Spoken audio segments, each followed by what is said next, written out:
था गोपाल सिंह नेपाली। तो हाँ, मैं यही कहना चाहता हूँ बेतिया के भाई कुछ लोग ऐसे होते हैं जिसकी वजह से शहर का नाम बड़ा होता है। अब सुल्तानपुर मतलब मजरू सुल्तानपुरी, साहिल लुधियानवी, प्रकाश सिंह, अभी बादल की बात करें, सुरजीत सिंह बरनाला की बात करें, तो वास्तव में कुछ लोग ऐसे होते हैं जो जिनकी वजह से उस शहर का नाम होता है। और लीडरशिप में अगर आप देखें तो पूरी दुनिया को लीड करने वाले तो महात्मा गांधी से बड़ा तो कोई लीडर हिंदुस्तान में तो नहीं हुआ कि पूरे भारत को लीड किया उन्होंने और आज़ादी दिलाने में बहुत बड़ा रोल।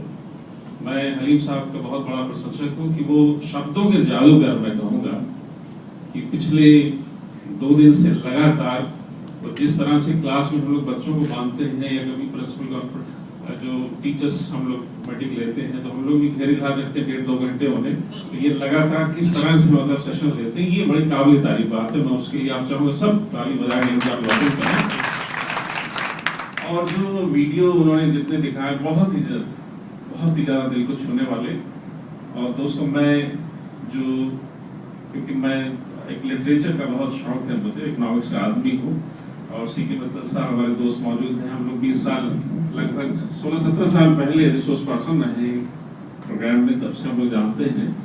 सबसे बड़ा प्रोग्राम का मकसद ये भी है गेट टुगेदर, इसके साथ साथ जो ये आज जितनी मुद्दों पे हम लोग बात कर रहे हैं, इफेक्टिव लीडरशिप, और ये वास्तव में 5 दिन का जो कार्यक्रम है निश्चित तौर पर हम लोग कुछ अच्छी बातें यहाँ से लेके जाएंगे और अपने विद्यालय में इफेक्टिवली लागू करेंगे, ऐसी मुझे उम्मीद है सब साथियों से।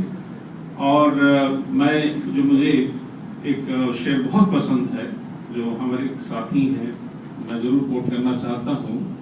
और डॉक्टर नवाज देवबंदी, मैंने उनको अपने विद्यालय में बुलाया था, लता मंगेशकर और जगदीश सिंह ने भी उनकी गजलें गाई हैं।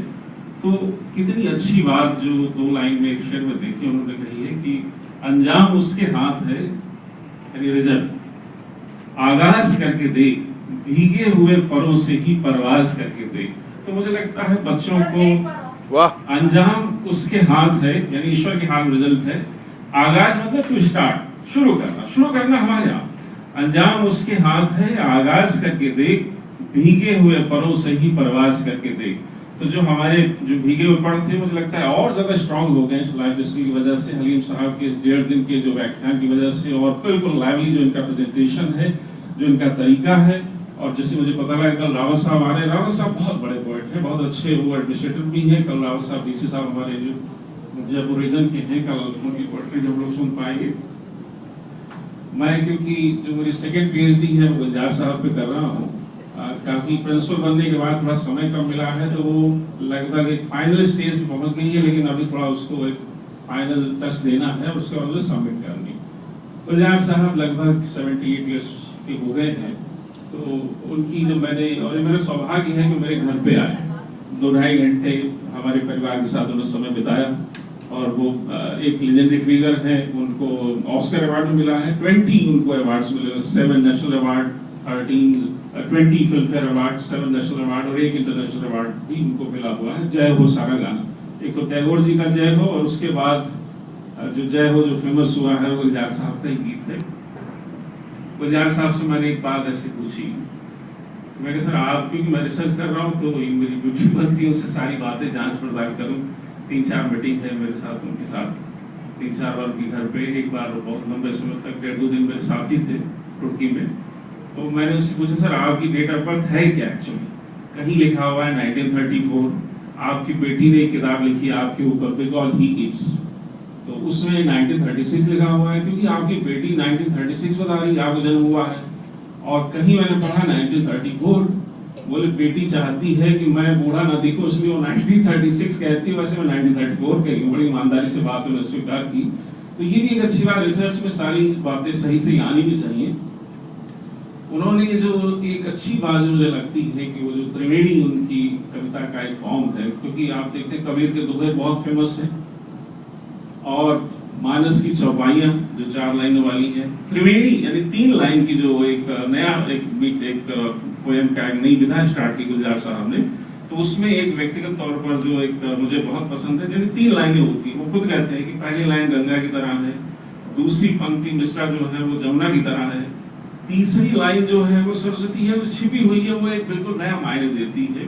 तो एक उसका एक उदाहरण देखें और मुझे बहुत अच्छा लगता है। और देखिए कैसे कवि की कल्पना होती है और कैसे वो इमेज बनाता है और कैसे नया अर्थ देता है कि सांवले सलोने साहिल पर गुलमोहर का पेड़, यानी नदी के किनारे हम देखते हैं गुलमोहर का पेड़, तो उसमें अक्स जो बनता है, सांवले सलोने साहिल पे गुलमोहर का पेड़, जैसे लैला की मांग में सिंदूर, बेचारी का धर्म मारा गया।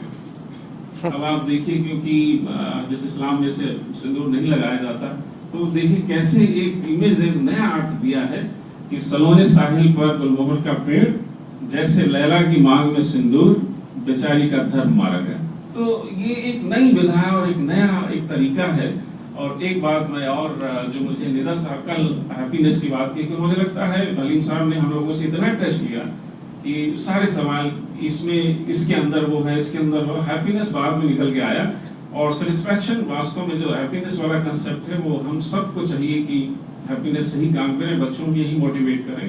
और निदा साहब की मुझे जो लाइनें मुझे शुरू से बहुत पसंद है, वो मोटिवेट करती रहती है और सभी लोग उनको जानते हैं। निदा साहब बहुत बड़े शायर, उनको पद्मश्री भी इस साल का मिला है। उनकी एक गजल है, उसके मैं 2 शेर मैं चाहूंगा उसको जरूर आपके सामने रखूं और हम सबको मोटिवेट करने वाले हैं। और मोटिवेट करना हम सबकी जिम्मेदारी बनती है। जो प्रिंसिपल हम टीचर्स को मोटिवेट करते हैं और टीचर्स हमारे बच्चों को मोटिवेट करते हैं, और मोटिवेशन का एक सिलसिला ऐसे ही चलता रहता है।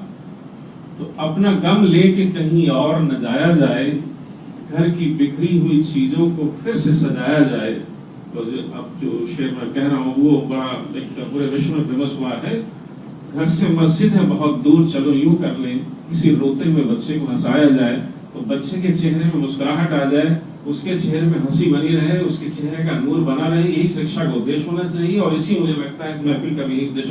कल फिर मैं कुछ और बातें कहूँगा। थैंक यू वेरी मच साहब, मैनेजर साहब और मैम को, और आप सबको